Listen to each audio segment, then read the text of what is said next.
What's up, guys? Welcome back to my channel. We are going over all of the baby lighting hacks today, how to foil faster, how to work smarter, not harder, behind the chair with foiling, and yeah, all that good stuff. So this isn't going to be as much of a technique breakdown video, just because what I did on my client today is very similar to my last baby light tutorial.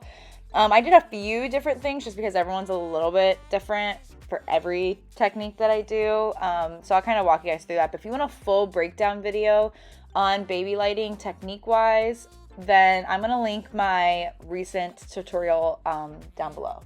So let's get started. First thing is your tools. Your tools are very important with making your life easier behind the chair. So as you guys see in my hands right now, I have a ceramic bowl. I love ceramic bowls for baby light, for most color techniques, honestly. And the reason why is because they're weighted, and when you go to scoop out product, especially when you get towards the end of your bowl, it's not going to move around. That used to drive me crazy. Another thing are your brushes. So I like to use a larger brush for like the interior part of my hair, just so I get more coverage and get that coverage quicker. And then I'll use a smaller brush for that detail work. Here is a zoomed in spot of just the two brushes that I'm using today. Like I said, a bigger one for the bigger sections and a smaller one for the detail work. That's what works really well for me. All right, so let's get into sectioning. So this is a big thing too. You want clean sections, absolutely. I definitely have learned throughout my years of doing hair that without clean sectioning, that makes your life a lot harder. But you also want to keep minimal sectioning. I have learned, especially if you've seen any of my videos before, you know that I really like to color most color techniques. I just go along the curvature of the head. So I don't really like to do like 9 sections for one simple highlight. I feel like it makes my job, honestly, a little bit harder. So I just like to isolate out the main points. So what I do, what works best for me is I kind of think in my head, okay, how am I going to tackle the top? How am I going to tackle the sides? And how do I want to tackle the back? For me, a lot of times, especially with baby lighting, I like to do the mohawk along the natural part and then the sides, and then I leave the back. So you see me right here. I am breaking the back up in half, not because I'm doing anything different, but the main reason for this is because I do like my minimal sectioning. However, when I'm taking large sections, so this back, consider this back all in one. When I am clipping, unclipping, and just taking out that very small sliver of a baby light section, kind of like what I have zoomed in right here, and then I have to clip the entire back up, that takes a lot of time, and it can be kind of hard, especially for my clients with thicker hair. It can take, I've learned that it takes me so much longer to just get my sections down and back up than it actually does for me to actually color that said section, if that makes sense. So I will just break things up into two, especially in the back if I need to, just so that I don't have to keep undoing and redoing what I'm doing. So let's go back over to tools. So another thing with tools, quality foils, whatever you deem is best. I love myself a nice sturdy foil, but I know a lot of my baby light friends love a flimsy foil. But whatever foil you find that works best for you, you need to find something that doesn't rip easily, doesn't tug easily, and also dispenses out of the box easily as well. Fremar pop-up foils are amazing. Color Tracks pop-up foils are just as great. I've been using the Style Tech ones too. Those ones are also great. If you like the more Reynolds wrap or the Reynolds foils, you totally can do that too. You just have to get those prepped beforehand. So just keep that in mind. If you have a foil that doesn't dispense out of the box easily, again, you just kind of want to make sure that you have the prep done with that as well, in the sense of just having them stacked and ready to go before your client comes in, just so that you're not having to stop halfway through and get extra, because that just wastes time too. I love me an extra large foiling comb as well, because I feel like I'm able to weave quicker or slice quicker. And then your clips. So you guys actually see I have a couple different clips going on in here too. I love a good alligator clip for thicker sections, my larger sections, just because they're grippy. They're very grippy. But they also like hold that like thicker hair out of place. But I also like using the duckbill clips. I think you see me using that pink one over to the right side of her head. And I like those for my smaller sections, detail work.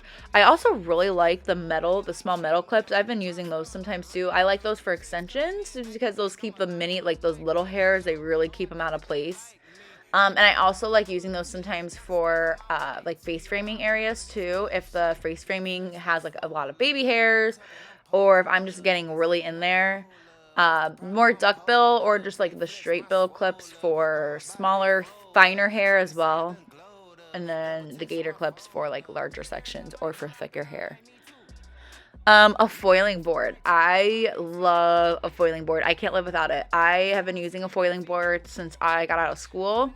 I struggled with tension so bad.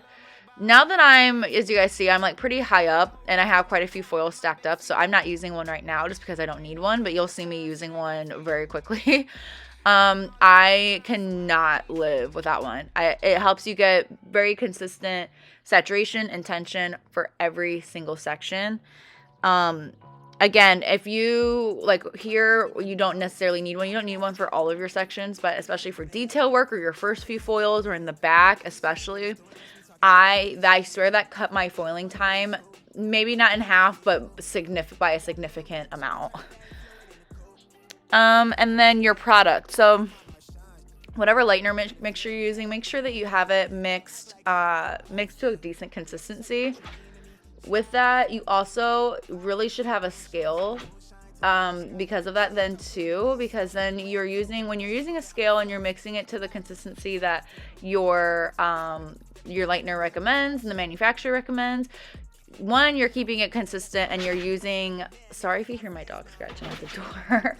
Okay, we're back. I had to let him out for a little bit and he needed some water. So we're back in action. But yeah, so a scale helps to keep you're mixing the same amount for every bowl mixture, because I feel like, at least with me, if I'm just using scoops, one scoop is not the same as the next one. So if you're measuring, then you're keeping an accurate mixture. You're keeping the consistency accurate as well, however you like it, whether you like it runny or thicker. You're keeping your consistency accurate too. I know I'm pretty picky about how I do my consistency, so then I'm not having to go back and remix, or if something is a little too off, it's too thick or too thin, sometimes it can kind of like slow me up. So a scale is definitely my way to go. If you're wondering how I do my Babylight mixtures, I kind of like it the consistency of like Elmer's glue, if you will, or like a thicker paint, I guess. Thicker, but with a little bit of a runniness to it. So it has a little bit of spreadability, but for the most part, pretty thick. So, I mix mine like 1 to 1.5-ish. So I'd say I do about like 40 grams of lightener and like 60 grams of developer. Or no, that's typically for foliaging. I'd say like 50 grams of developer is for me. Anyway, kind of got off on a tangent there, but another thing is schedule your appointment accordingly. Know your timing. If you are not sure of your timing, if you're new and starting out, give yourself more time and schedule many gaps in your day in case if things do take you a little bit longer, a little bit shorter, or if you have a new client, you're not sure how long they're going to take. Always give yourself a little bit of extra time so you're not rushed and you don't, like BS your work. And then communicate with your clients how long to expect so that no one is rushed. My clients know if they're getting a full Babylight, like they're sitting in for a hot minute. Like they know to get comfortable. They bring their snacks, they dress comfy, let them know. I say I'm not like a slow foiler, but because I am a detailed foiler, the actual foiling part can take me anywhere between 1 to 2 hours. And especially if I'm doing a new client, it's normally around like the 1.5 to 2 hour mark. Later on, I'll kind of break down my timing with you guys. just so that you guys can kind of have an idea on how I schedule it. But let your clients know what to expect. And if they know what to expect, then they're not going to be rushed either. Also, be strategic about your starting and your ending points. I like to start off in the top mohawk part, and I get like the top and the sides all taken care of first so that I know it has the most time to get the brightest, but yet I also, on the flip side of that, mix my lightener accordingly as well. So I use a very low developer at first, and so this topmost part actually just has all 10 volume in it, and then the sides at whatever point, I know I had a remix when I got to the sides, and then I went up to 20. But be strategic, have your game plan. Like I said, I almost always am starting in the front or the top of some sort, and I use my lower volume developer, and then if I need to pull them out, I'll pull them out. And I didn't need to pull them on this client today, but I've done her hair for a hot minute, so I knew that her hair, as long as it had the 10 volume in it, it could take it just fine.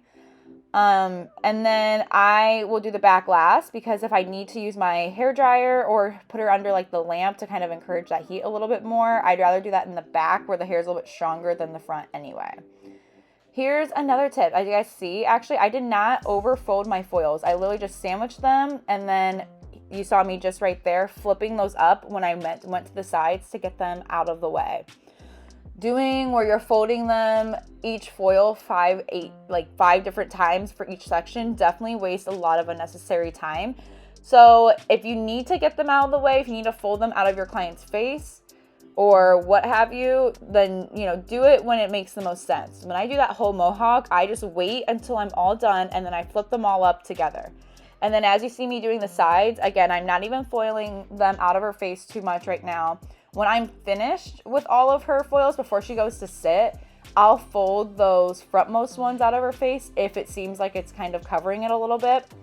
But again, like, your clients, they know how it is. They'll tell you. I tell them all the time, like, if something's bothering you, let me know. And if I do need to, if one of their foils is like in the corner of their eye or it's bothering them, normally I'm able to catch them being irritated with it a little bit sooner than they, will ask me. Or if I can already tell too sometimes, like, okay, this is going to get in their way. But you still just ask them, but there's no need to overly fold each and every foil every single time. And then really quick, I'll kind of briefly walk you guys through kind of what I'm doing and what I'm using just on this specific client today, if you're curious. So Oligo, Oligo, Blacklight, Extra Blonde, and Cool Tone Blonde lightener mixed together. Equal parts. I started with 10 volume and worked my way up to 30 volume. Here I am working on the back. I'm doing the same thing. Just what I like to do, again, in that strategic way, I start off with these topmost foils because the hair is typically the strongest here and it's the thickest, and at least with me and my clients, I feel like this hair takes the longest to lift compared to the underneath most sections, because those ones are kind of like finer hair. It's kind of treated like the money piece as well.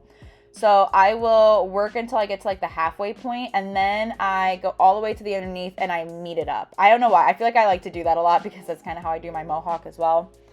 And then, yeah, I just did a full baby light going along the curvature of her head. And then at the shampoo bowl, she had a little bit of old toner and a little bit of like just some like yellowy spots. So I did a balayage just to kind of help to pop everything up, pop everything open. And then I toned her I rooted her with 9N and 9A. And that helped to soften out her root without having to actually go down a level. So it still kept it nice and blonde. And then the ends, I toned her with 9GI and clear to make like a 10GI, 10AI, 9V, and 10GV, and 9A and clear, all from, again, Oligo Clear Gloss.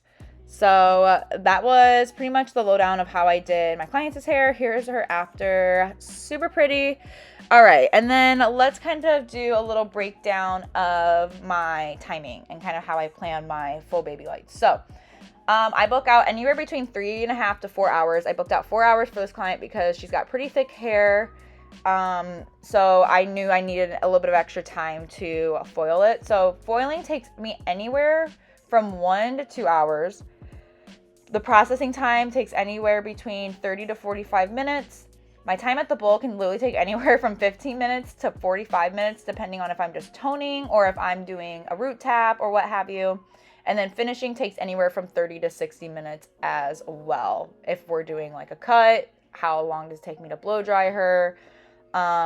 And then again, even that extra time of, you know, styling her, and if I wanted to have any time for pictures, any of that kind of stuff. So here's the end. I hope you guys enjoy. Let me know if you have any questions. I hope this helps, and I will catch you guys in my next video. Bye.